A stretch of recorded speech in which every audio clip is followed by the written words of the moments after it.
I pointed the map into the fucking creek. Hey friends, it's your favorite Kevin here. A few weeks back, I flew out to Virginia and met up with Lou and met up with Zach, and the three of us went to the Marine Corps Museum, the National Museum of the Marine Corps, to be more specific, in Triangle, Virginia, right near Quantico. This video is the account of our trip. A lot of laughs, a lot of hard sights, and overall just an amazing trip with really great friends. Hope you guys enjoy.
What's it like seeing all this Marine Corps history for the first time, knowing your own legacy? Oh man, this is amazing. You know, the work that they've put into this museum and the attention to detail that they put in it, it's just magnificent. You know, and I'm actually pretty brushed up on my Marine Corps history, but I'm learning so much. Every time I turn the corner, I'm learning something else. Like we were just talking about Stonewall Jackson being a Marine. I had no clue. I think that's probably common knowledge somewhere, but I didn't know that. This is impressive. I absolutely love this. So, Lou, when you were in as a corporal, what was your monthly pay? Ooh, I think after taxes, I think I got like $800 a month or a paycheck. So, how do you? Is that right? I don't know, man. I was getting like $450. God, I can't remember, dude. So I got commuter rations as well because there were a lot of times where we couldn't make like the chow hall in time because we were all over the place, covering different training exercises and stuff like that. So I was an extra like $200, I think, a month. So I think that's where, it bumped me up a little bit. All in all, after taxes, I think I brought home like $21,000 a year as a corporal. Now, imagine in 1798. That's the number I know. Divide that however, and we'll figure out how much I was getting. $8 a month is your pay. Yeah. In 1798. Now with inflation, of course, I'm assuming. All right, don't spend it all in one place, man. But still, all right, Lou, we are standing here in front of the infamous quote by Dan Daly at Bellawood. Mm-hmm. Take it away. What's your thoughts on it? Pretty dramatic quote. Definitely run through a wall for that. I just wonder how he said it, like what was the cadence of it? Was it, come on, you sons of bitches, do you want to live forever? That's what I'm imagining it to be. So that'll be in my head now. But man, super inspiring, obviously. One hell of a Marine. Yep. And then, of course, we've got the Tuffle stuff going on here, which I believe, right here is first mention of it so far in the museum. So far. Here we go. Bloodiest battle in their history. We're beginning the Devil Dog era. Yes, we are, Devil Dog. Yeah. Sergeant Major Alfred L. McMichael was a Sergeant Major in the Marine Corps when I joined. And I had the pleasure of meeting him while I was stationed in Iwakuni, Japan. And this man, I don't mean any disrespect by saying this, but he talked just like the ladies' man. So he'd come up and be like, hey there, Devil Dogs. And he was a great Marine, but that is how I will always see him, as the ladies' man. All right, so what we're looking at here is a UNIS marking, that is unique number identification system used by the Marine Corps during the Second World War. After World War I, you don't see the shoulder sleeve insignia worn by the Marines to identify themselves in combat. So the half circle you see there, that represents the 4th Marine Division. If you see a rectangle on the back of a pack, that would be the 5th Marine Division. A diamond represents, I think, the 1st or the 3rd. But the number on the inside is the last number of the regiment inside the 4th Marine Division. So that would be the 23rd Marine Regiment. The next 3 is the battalion, so it's 3rd Battalion, and then the 4th number, or the number you see there, the 4, that represents the 4th Company within the 3rd Battalion, and if memory serves me correctly, that's the Weapons Company, 3rd Battalion, 23rd Marine Regiment. You see this appearing in 1944. It's used initially in the first fighting there on Kwajalein and Roy and Moore, and then it eventually grows more. The 4th Marine Division UNIS marks everything. Shovel packs, their upper pack, the lower pack, canteens, the back of their uniforms, the front. I've even seen a bucket, a pail marked with the UNIS marking of the 4th Marine Division. The 5th Marine Division marked a lot of stuff too, but outside of those 2 divisions, you really don't see a lot of UNIS markings from World War II. And in terms of military history side, they're fairly rare considering the overall scheme of Marine Corps items, which already are rare enough indeed. But it's just a unique historical aspect from the Second World War. All right, Lou, standing here in front of the Legacy of Combat correspondence. This guy's got a typewriter. What did you use in country 2005? I used a IBM ThinkPad, which I'm wondering if they have like versions of that. They probably have the Panasonic Tough books in the Iraq-Afghanistan portion of the museum. It'll be interesting to see that. But yeah, I mean, I couldn't imagine lugging this thing around and then like having to dig out your hole and write your stories in it, you know? So what is the role of a combat correspondent in combat? Well, it's to tell the Marine Corps story of, what the Marines are engaged in, what they're doing. I mean, a lot of times, if they don't write about it, it didn't happen sort of thing, or, not necessarily in that vein, but like, you had a lot of Marines recognized for their valor because of combat correspondence. So definitely an important job in the Marine Corps, especially during this time, yeah. The legacies let us hear. It's pretty awesome. It is wicked.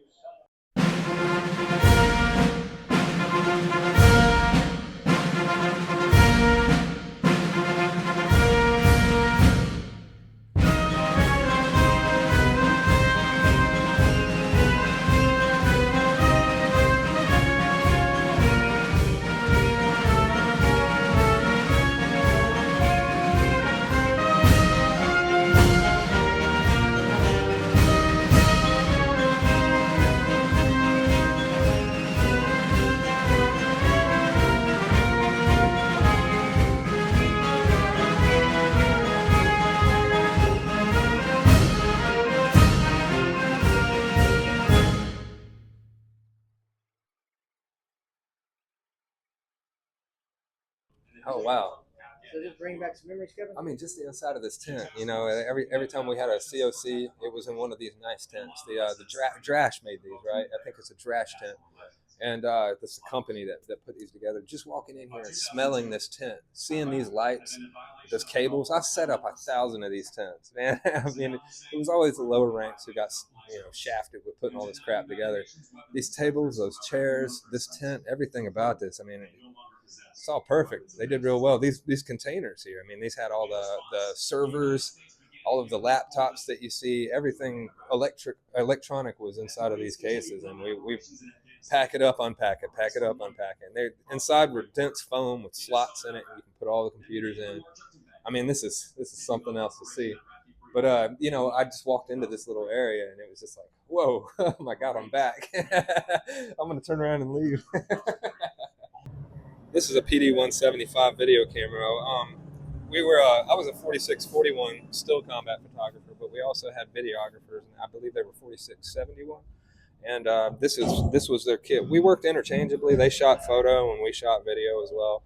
And because we were spread so thin, and there were so few of us, but this was the camera.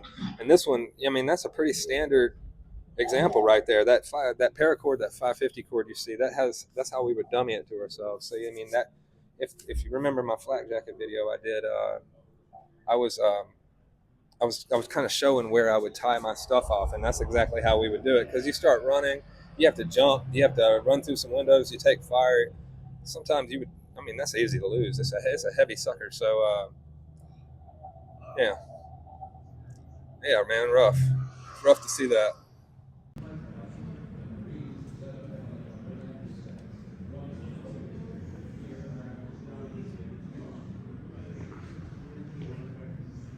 I mean, I can smell it.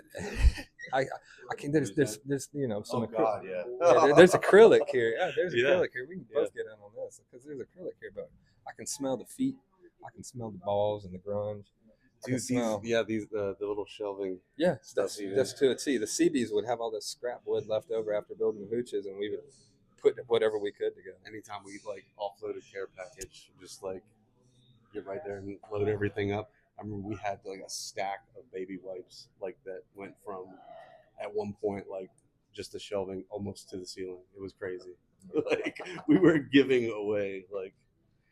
But I would take a pack or two with me, like depending on how long.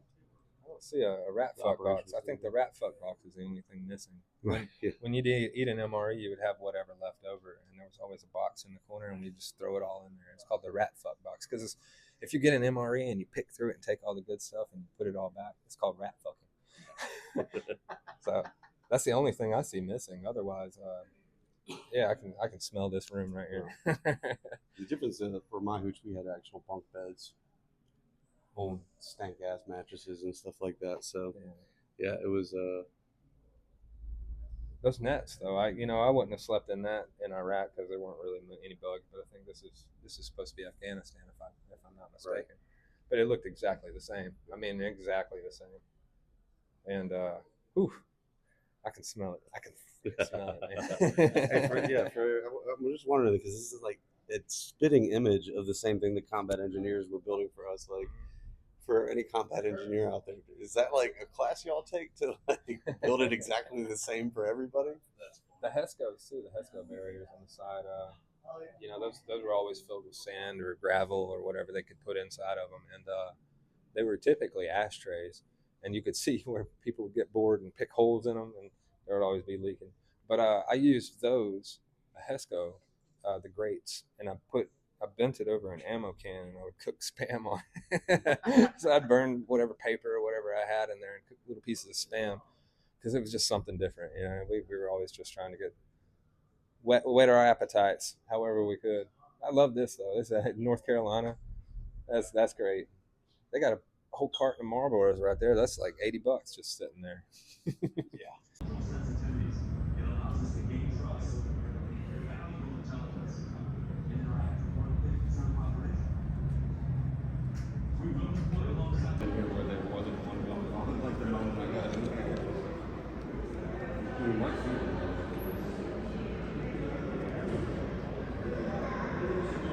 So you haven't been in the circle yet? Nice. And then I know that's the one operating.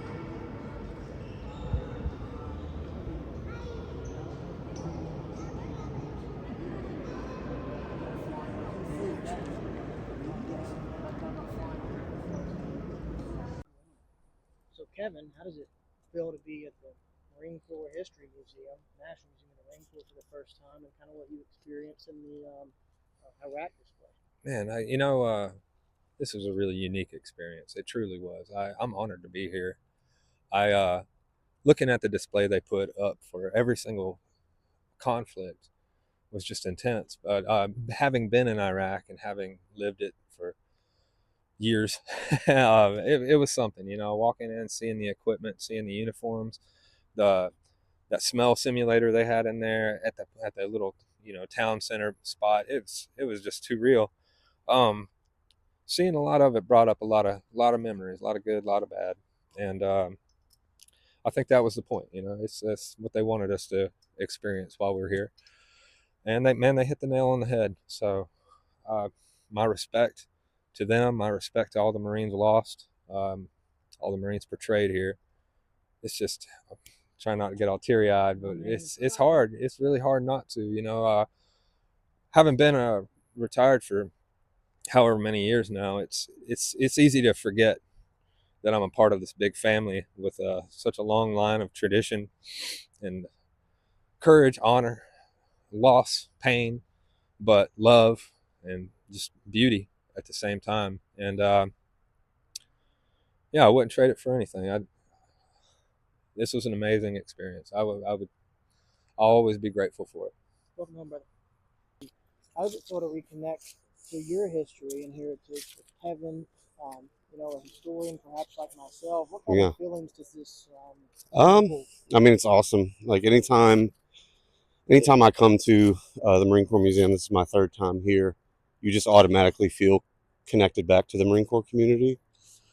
I mean, like even like the other people that are in there, right? Could be anybody, civilians, but you can always tell, who the Marines are. And there was a moment, I think, when we're going through just a little bit ago, going through the OIF and OEF portion.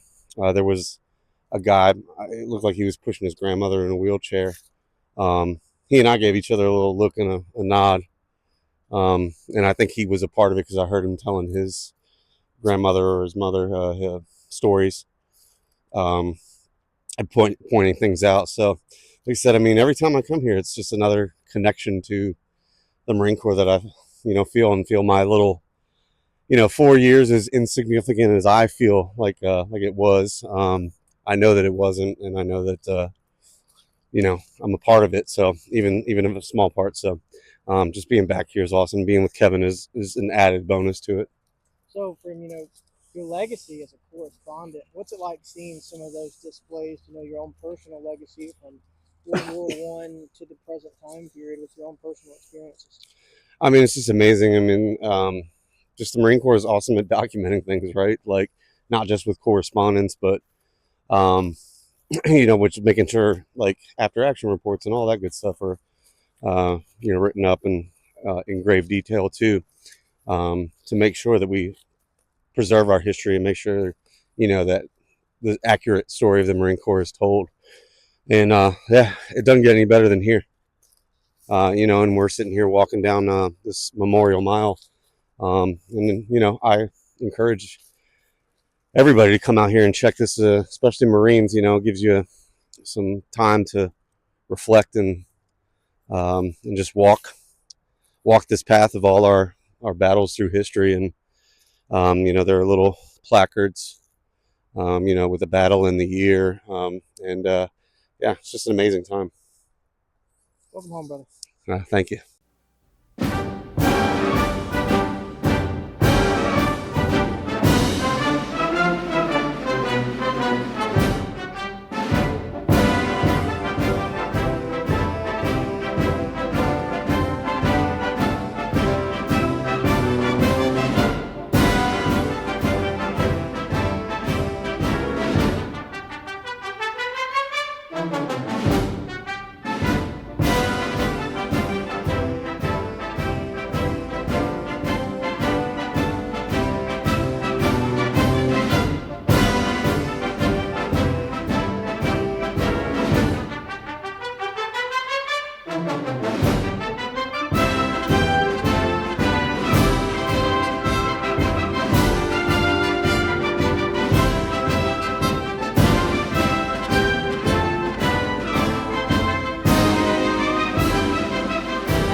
In honor of Lieutenant John No, Dog Company, 2nd Battalion, 26th Marine, Prior Paramarine, wounded in action, Iwo Jima, D+3.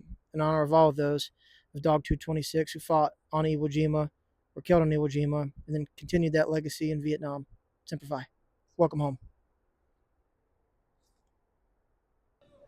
Knowing the history of the Marine Corps, knowing the classical heroes of the Marine Corps, Smedley, uh, Chesty, and all the Medal of Honor winners, like all of the men whose uniforms you have.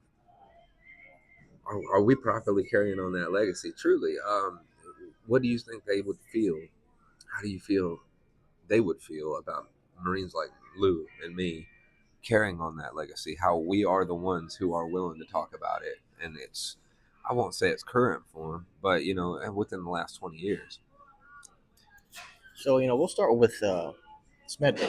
You love Smedley Butler, all right? Absolutely. I mean, and no doubt in my mind, Smedley Butler is one of the definition of Marines Marine. You look at his the reflectiveness that he has on his service, but the wars that he fought and his opinions.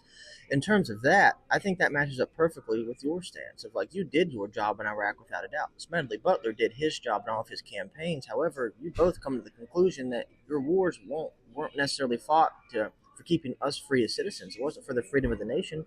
It was for what we know now as the industrial military complex.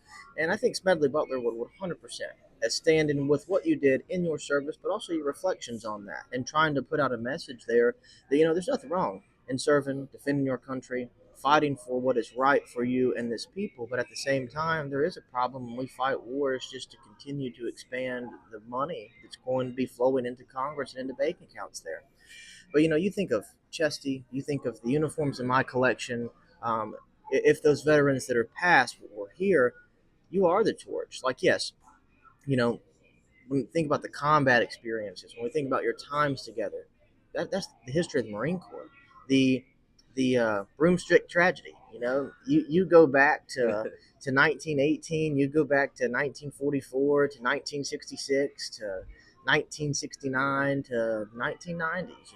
Any generation of Marines, there is that there is that release that you talk about of the absolute hell that you and Lou had been through just in general, and that is your way of release of being kids and trying to find a sense of normalcy. That will always be there. So the torch is passed on. Has the language changed? Have the acronyms maybe changed a little bit? Have the viewpoints changed? Sure, but Marines are still Marines. If anything, the Marine Corps is harder with your generation because you are the all-volunteer force. There is no draft, and that is no disrespect to any Marines that were ever drafted. By no means. You were drafted, you went, you did your job. However, during the Global War on Terror for OIF, you guys were all volunteers.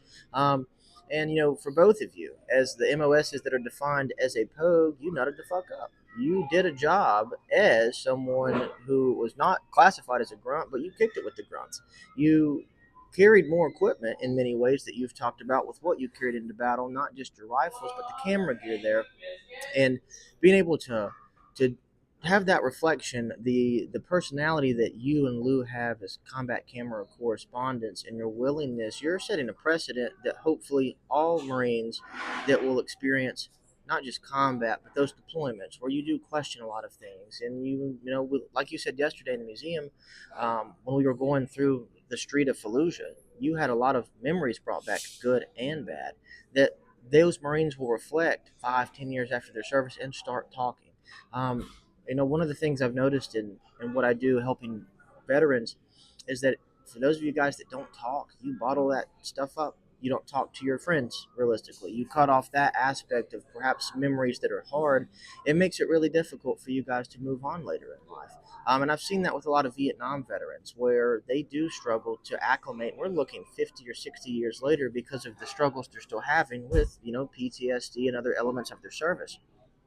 Being able to talk about it now, fight through that pain, realize that your story is just as important as everyone else who served before you, currently, and after you, and that you do have a legacy to leave beyond for the current combat cameramen that are out there, and hopefully somebody that'll see this, is that legacy and torch is now in your hands. You are the generation of combat veterans that the Marine Corps does not have right now. I mean, realistically, how many Marines in the Marine Corps have a car because of what's currently been happening within the last 5 realistic or so years?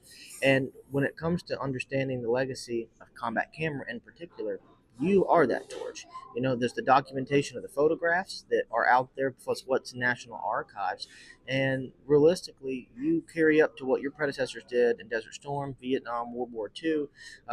it's like last night when we were at the bar and you said, this is what happens when you get me to this point. You talked about I will be snapping pictures, and then I pick up my rifle and I'm sending rounds down range. And we're like, you did your job. How many combat cameramen have been doing that since combat camera was incorporated in World War II?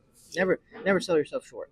For Lou, who is currently sleeping right now and not enjoying this wonderful breakfast moment, Lou did his job too.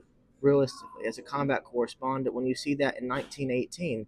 But instead of writing the stories behind the front lines like you saw in the exhibit there on a typewriter, Lou's out in the streets with you guys, documenting the stories, talking to the Marines, just like Steve Bernstein did, who was kind enough to join us on the video. You guys did your job, then some. So always reflect on that any Marine that has ever been in combat, from the American Revolution to now, if they were all at a table with us representing each wars, all of you have more in common than you realize. War is hell for everyone. And that's me just coming from the civilian standpoint. But you being in combat in Al Anbar, what was different than that perhaps in someone that was in combat in 1968 in Way City? What was different than that when someone was in combat in Korea or World War II? All wars are the same realistically to an extent because it's young men having to make decisions to protect those around them. Well, kind of playing off of all wars are the same. Every visit to a museum should be the same as the last. What was different about this visit to the Marine Corps Museum versus every other time that you've gone? I know, obviously, me and Lou being there, but did it impact you in a different way? I mean, that museum, it's a sensory overload as it is. You go through and there's all the videos playing, there's audio playing of guys screaming during hand-to-hand combat. That's I don't mind listening to combat noises, but when I hear a man just yelling to his most primal existence, it's I just can't listen to that anymore. I saw all those little kids crowded around the little screen, and they were watching this, and it's just that's a lot. So not just with the Bella Wood exhibit, but with every other exhibit, did it hit you differently this time? And how? Absolutely. I've been fortunate to go to the Marine Corps Museum and Museum of the Pacific War with World War II Marines, with Vietnam Marines, and now with OIF Marines. And so outside of, me bringing the historical artifacts this time that made things hit a little differently, and that special moment that we all had there with Bill yesterday, going through with you guys, especially when I noticed when we got to the Bellawood exhibit, and the machine gun fire. And I noticed when you walked through, you didn't glance. You kept a straight view and you walked around that. And so to me, I noticed that realistically, that when these museums do try to bring this to real life, it does charge a lot of emotions for those of you that have been there, that have heard those noises, participated with that, being behind the trigger on that.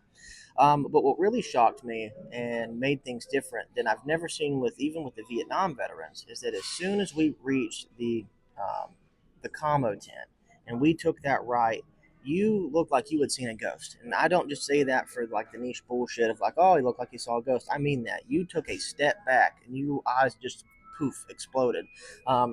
If you would have been thoroughly intoxicated by that point for some other reason, you would have been immediately sober. And because you just immediately went into the detail of, oh my God, these boxes, these lights, these tents, this smell, and like everything comes flooding back. And because a lot of those are triggers. That smell, it will bring back memories that perhaps you had forgotten, good and bad. But then watching you and Kevin giggle, or you and Lou giggle when you guys went over to the commo net and reading the messages that are traveling back and forth. Or us cracking a joke that we didn't see anything about Wagner in there, but it sent chills in many ways down the spine of being able to go through that part of the museum, whether the museum wanted us to or not, and just start asking you questions and just watching your eyes and talking to you. You weren't 41, 42-year-old Kevin anymore. You were 19, 20, 22-year-old Kevin that is in Iraq. And that is one of the things I were able to see, especially when we kind of got to the street there and some of that smell. When like Lou, I noticed him kind of take this turn and his nose wrinkled And he said, "You smell that?" And he said, "That's close." He said, "There's things that are missing," but he said, "This is real close." Or like the fluid that's laying there, and him like joking, "I put my knee in that so many times." But what made it so surreal is for you both to be so open about your experiences and how the museum in that portion was jogging everything, whether it was the lioness teams that you've talked about. I've never heard about that before. I really don't think that we've ever even covered that in our one-on-one interviews that we've done. Is that I didn't realistically know that, and you talking about that for the lioness teams that they were allowed to touch women because we weren't, and that's why you see that over there, and how a lot of them did end up sacrificing and having to pay the ultimate price there. Just everything that you guys were so open about, even when we got to the legacy and the weaponry, and even in your own collection, and how technology has just changed so much, and what you guys were able to see, or you being able to talk about the combat camera little display there and the paracord and how you would connect that and carry your gear. It was just so detail oriented because the memory is still so fresh for you. 20 years is a long time, but at the same time, it's not. 20 years, especially when you have this immersive experience that in many ways is the closest thing to Iraq that you've been to since Iraq with what they try to do there. That jogs memories that only those of you that have been there will ever understand. And I believe that I've got a little empathy to understand what is going on, but I still don't know. I don't know what kind of pain is in your heart when you see that, but I also don't know the love, the good memories, the laughs that come back when you see, the commo tent, or when you have little jokes, or when you talk about the things that you laughed about in combat that weren't funny, but they were funny at the time simply because that was your way of breaking that stress there. And I think that going through that with veterans who aren't decrepit, no offense to anyone out there that is significantly older, but the older we get, our memory changes. And being able for you guys to just openly talk, maybe voice a little shaky because of how scary real some of that is, but in the same thing, it's healing too. When I was walking with you guys afterwards on the trail with Bill, I asked you and Lou both the same question: how did it feel? And you both gave similar answers of how scary real it was to an extent, but at the same time, how being able to do that with somebody who's trying to understand, trying to document your story, is bringing healing that you never could have precedent. So So next time, because I know this was far from the last time you're going to go to this museum. Next time you go to the museum, how do you feel that you're going to look at things differently? What things do you think you'll see that you didn't notice before? What things do you feel like you'll pay attention to that you weren't, aware of in the past? I'll start off this by saying last year when I was running a club at the high school I teach at, it was dedicated to the Vietnam War. That's always been a special part of me for like the last 4 or 5 years. And I had a male student, say to me that only because 58,000 Americans were killed in Vietnam, that war wasn't that bad. It wasn't nowhere near as bad as World War II. And that has always stuck with me in many ways. Is that in his mind, wars are worse, like World War II, because of the death and the catastrophe there. And so going through to OIF and thinking about Afghanistan, yeah, if we're going to play a numbers game, 3,000 Americans killed in action. However, how many of you came back with wounds because of how efficient training is? I mean, I know I've talked about Fitzy Mess before, but in a song that he wrote called Welcome to the Infantry, he talks about in order to kill more efficiently, you've got to put those morals and those ethics to the side to be able to do your job. And I think that that's one thing the Marine Corps has done well in its training, is making those of you that will be back there pulling the trigger, or any Marine in that opportunity, you do your job when it comes to that point. But my point is, sure, many of you aren't casualties physically. Okay, there's no physical wounds. That no TBIs, no loss of limbs. But how many of you brought back wounds that none of us will ever see that are much deeper than just 3,000 killed in action? How many have died due to these invisible wounds and demons they couldn't fight that became a statistic like 22 a day, or if realistically it's higher than that now? And that has made me look at it differently. As a kid, when you were fighting in Al Anbar in 2005, I was in elementary school, but I remember, daily coming home from school that year, but that fifth grade year of 2004, 2005, and Fallujah was all over the news in November and December. I remember CNN covering it. You've been able to literally hear gunfire in the streets, and as a kid, I was like, "Wow, I want to be that." Like, look at these heroes, which you guys are to me. But look at these heroes killing the people that created 9/11. Look at us getting our revenge. And the older that I've gotten, and I've been able to sit down with Vietnam veterans or guys like yourself that are open about it, I'm so thankful that I don't have to do what you guys did, simply because of the hell that you guys went through that I will never understand, and the demons that you guys have fought through for so long. However, there's beauty in that too, is that how you guys are able to overcome those demons. Like this weekend, seeing you and Lou get together after 20 years, and me being able to be a part of that. And, there was not a moment when I was with you guys where it was doom and gloom. It was all laughter. It was all beauty. And yeah, there were painful memories that were talked about, but you've got a support system here where it's hugs and love. And I believe that that is the beauty of this when we have veterans like yourself that are willing to get back together to bring up these painful memories, because that is your way of healing, is to recognize the hardships, but also to recognize the dumb shit, the funny stuff like Broomstick Tragedy and the god awful singing in that video. But, that's a glimpse into time where we're able to see two young kids, because that's what you guys are, kids bonding. Because you and Lou spent what, 3-4 weeks together, maybe on operations realistically, in terms of time and legacy there, and that bond created in that shared combat trauma, realistically, that you guys went through in that short time. Look what it's done.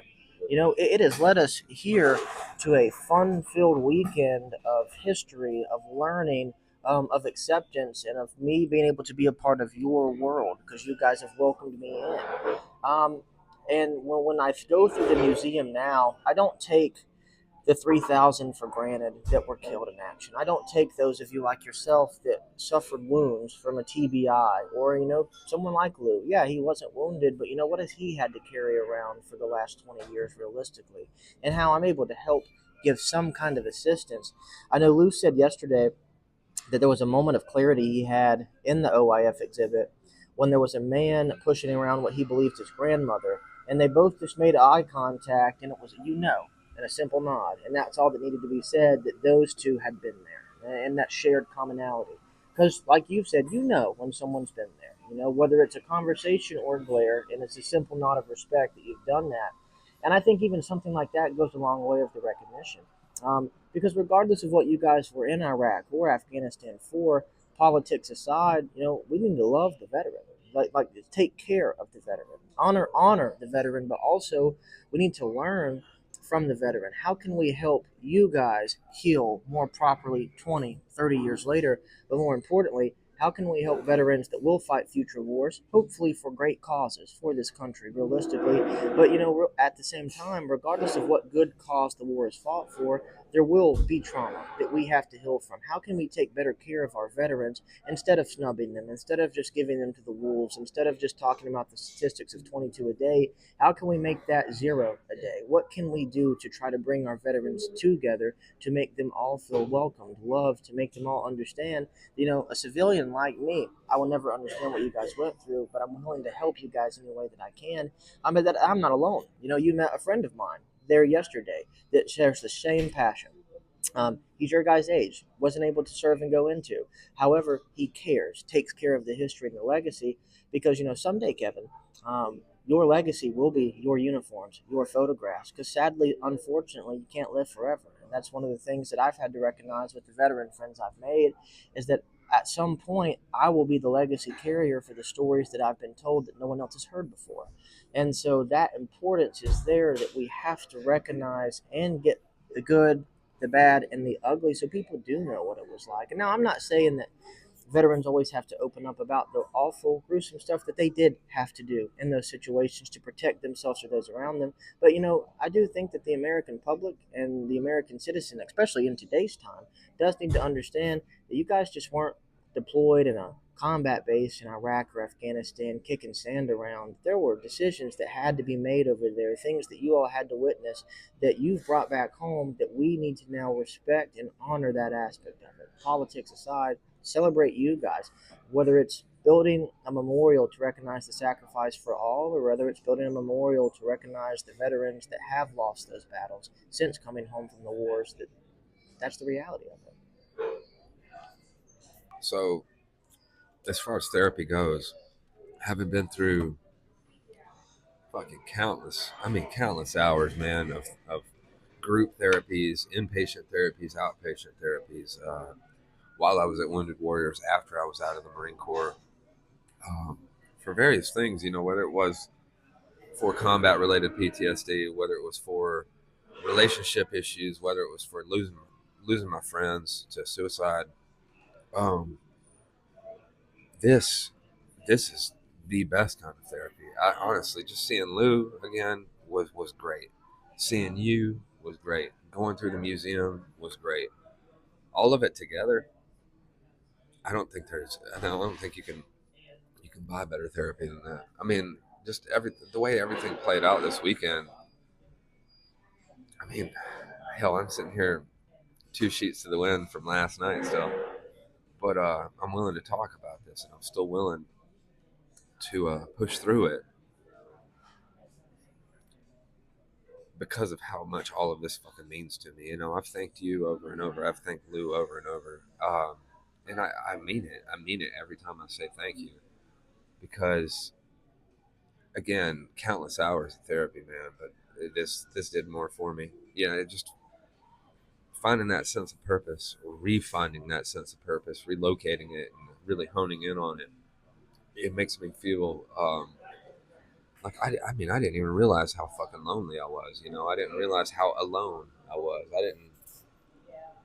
I don't know, man. I was just lost.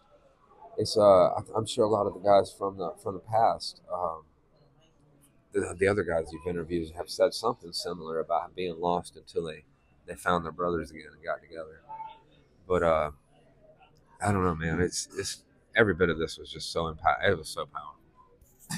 Well, to bring that to a point, I mentioned to you and Lou yesterday. I'm hoping that this will spark a reunion for not just you two, but other combat camera, other combat correspondents, other of those that worked in PAO.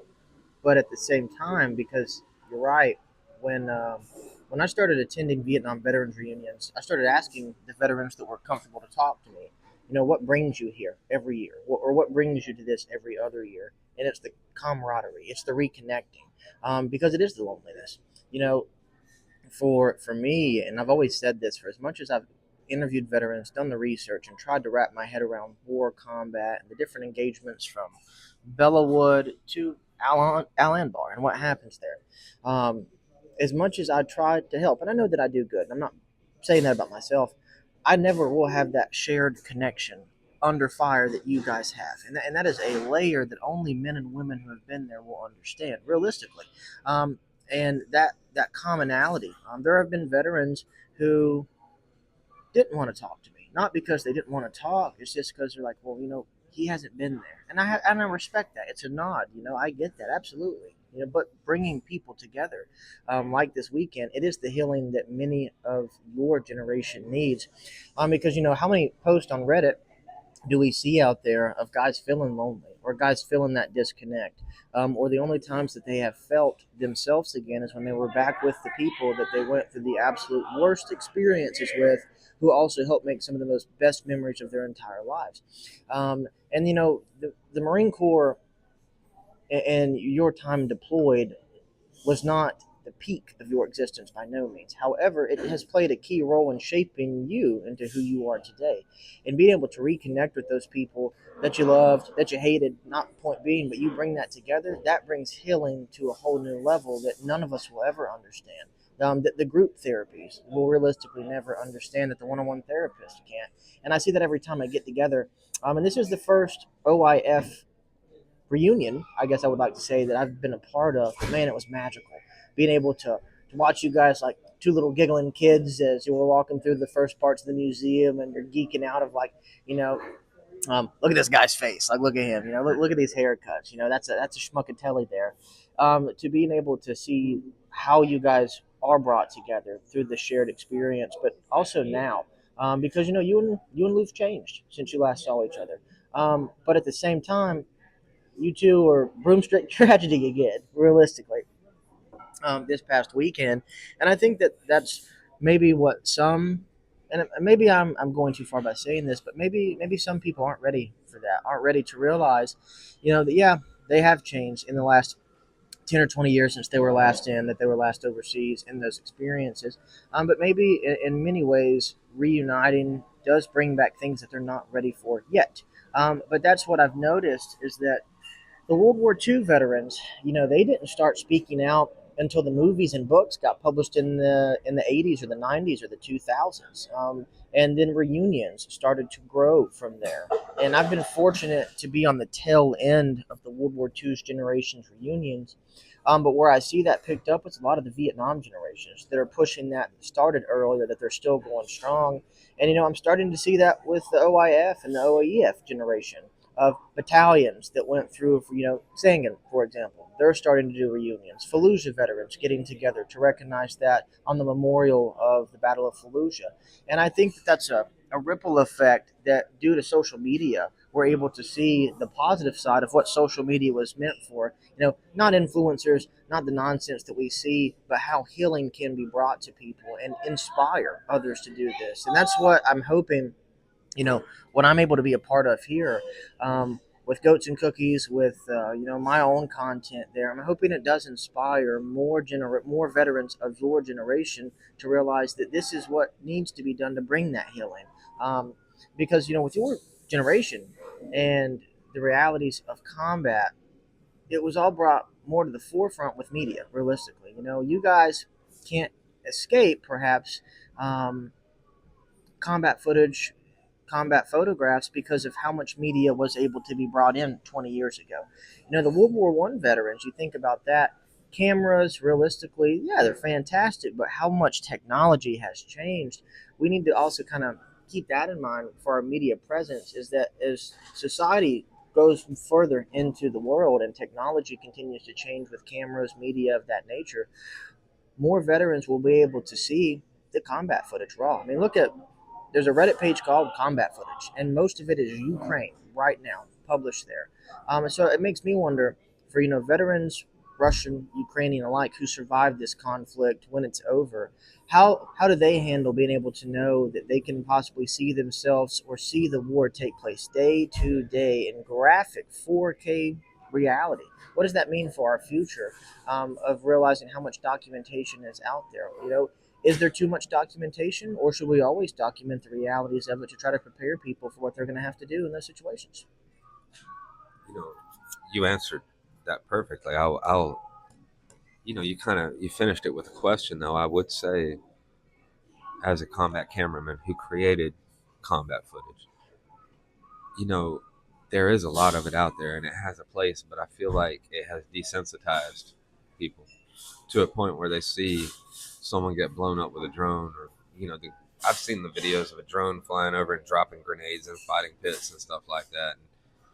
And I think the fact that it's so widespread at this point is it, it both gladdens me, one, that my legacy as a combat cameraman is being pushed on, and people who are not combat cameramen, have no media training whatsoever, are putting this out there for the world to see.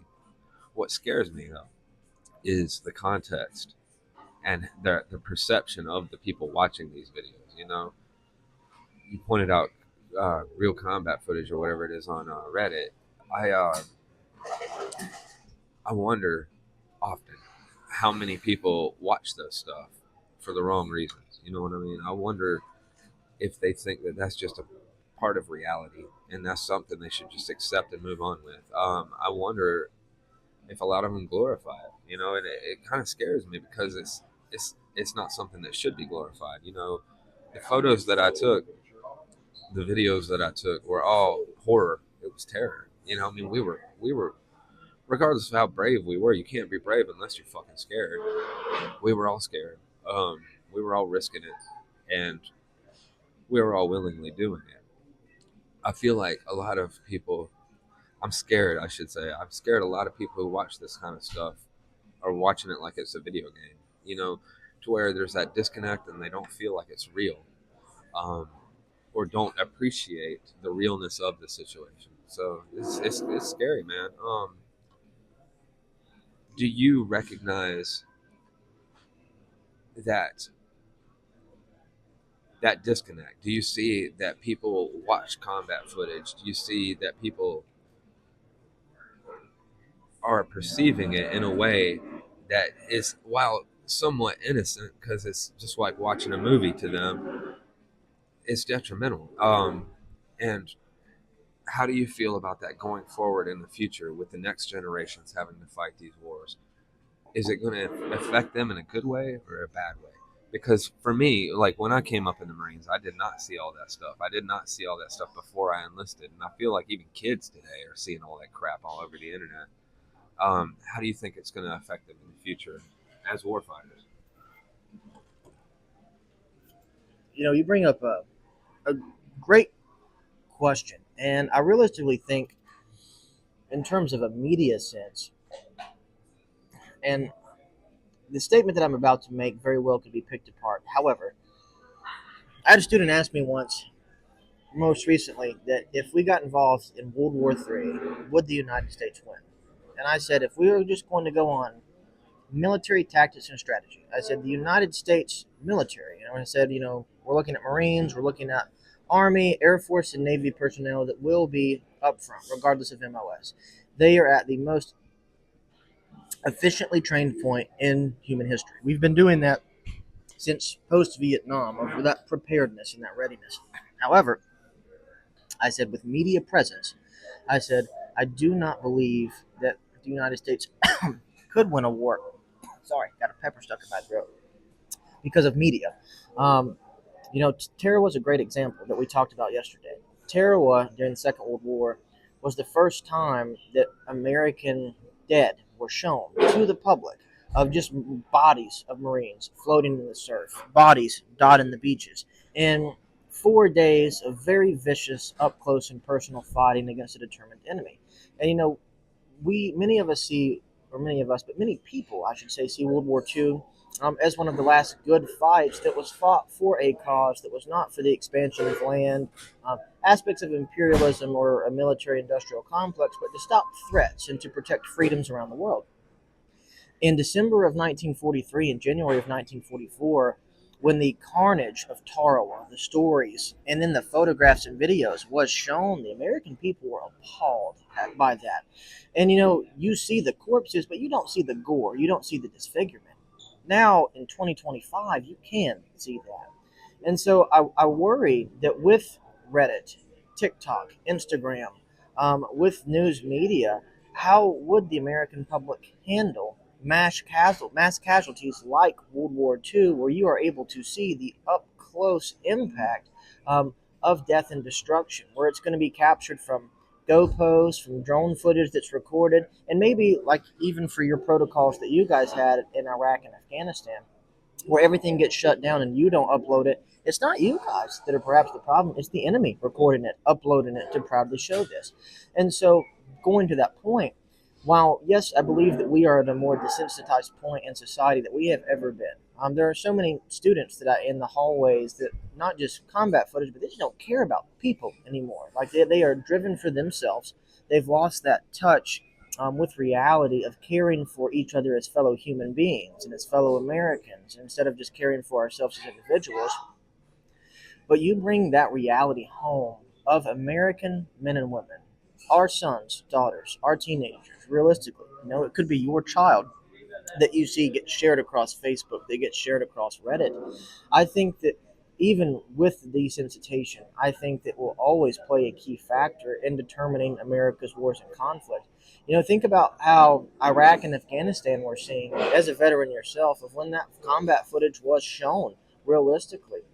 We're okay with Americans going to war, but we're not okay with Americans being hurt in war when we have to see it and the reality of that is brought home. That hurts us as a nation.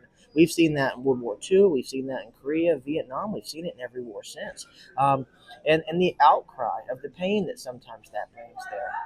And so going forward with all of this footage, I think that desensitization wise and being able to do the job that's asked of you, I think that we're going to see that in the training. And I think that perhaps is a benefit to military societies. Yeah, we have a society that's more desensitized. However, reality does kick in, that you do become desensitized videos through that phone right there. But what happens when you're seeing it firsthand? And that's what I always tell my students is that, while you are looking at these pictures, you're looking at these videos, yes, they're shocking. Yes, many of you might not feel anything now, but what you don't have, and I'm not trying to be too graphic and invoke emotions, you don't have the smell that comes with this. You don't have the hearing, the actually sounds that come with this. This is a still photograph, although trauma and shocking. What is happening outside of this photograph that you cannot see yourself, smell, or hear? Those are all factors. So where does that desensitization eventually draw a line to where reality checks in?